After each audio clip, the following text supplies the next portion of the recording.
kept people feeling as safe as they possibly could in this horrific attack. I want to recognise those who stepped into danger to save lives, the everyday heroes. We don't yet know who they all are, but we have heard the stories, who did extraordinary things on the most extraordinary of days. Brave civilians, they are indeed heroes, because it's those acts of mateship and love that will always define us as Australians. I share the nation's revulsion and horror as we continue to hear testimonials from last night. But many Australians this morning are feeling a growing sense of bewilderment. And yes, there is anger. There is palpable anger, because anti-Semitism in Australia has been left to fester. Many of us who've been close to the Jewish Australians, as I have been for the last 2 years, have heard story after story of hideous anti-Semitism. We've seen a clear failure to keep Jewish Australians safe. We've seen a clear lack of leadership in keeping Jewish Australians safe. We have a government that sees anti-Semitism as a problem to be managed, not evil that needs to be eradicated. Everything must change from today in how governments respond. Criminal acts have been perpetrated and repeated publicly over the last 2 years. We've seen public landmarks turned into symbols of anti-Semitic hate. We've seen campuses occupied and Jewish students made to feel afraid. We've seen the homes of Jewish Australians vandalised, and we've seen Jewish childcare centres targeted. We've seen synagogues firebombed, orchestrated by foreign terrorist states.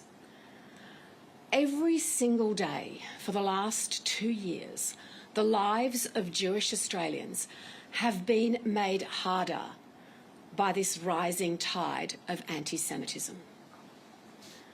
Armed guards greeting 4-year-olds on their way into kindergarten. Mothers who've read something hateful online and decided, just today, I'm not going to send my child to school. University students having to put up with chants like, from the river to the sea. Let's be clear, this is a chant that calls for the explicit destruction of the Jewish state, and universities did not act appropriately. And Jewish Australians who've told me that they're returning to Israel because they feel safer there than they do here.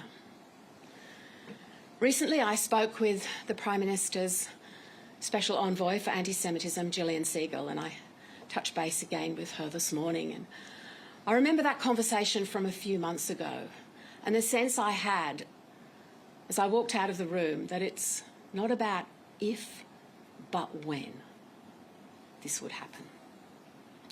In February this year, ASIO Director Mike Burgess warned that anti-Semitism is the biggest threat to loss of life in Australia.